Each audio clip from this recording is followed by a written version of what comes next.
Hi guys, welcome to Tech Bro. In this video, I'm gonna be showing you how to reduce PDF file size in Adobe Acrobat. So firstly, go to Adobe Acrobat.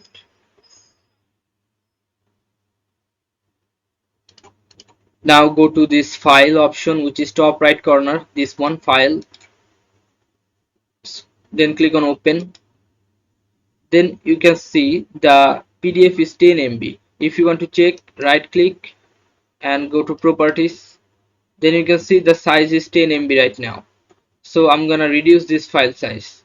How you can reduce?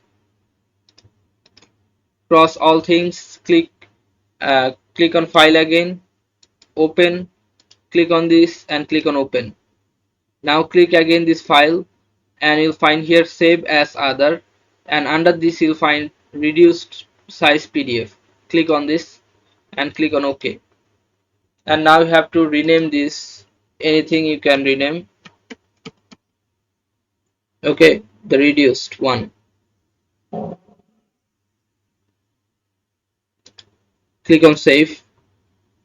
It is reducing here.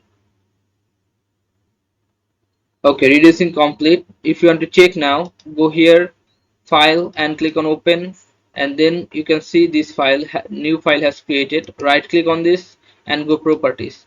You can see the file size is now 200 KB only. Okay, so this is how you can reduce file size in Adobe Acrobat. So guys, if you find this video helpful, then please give a thumbs up and don't forget to subscribe the channel. Thank you so much for watching the video.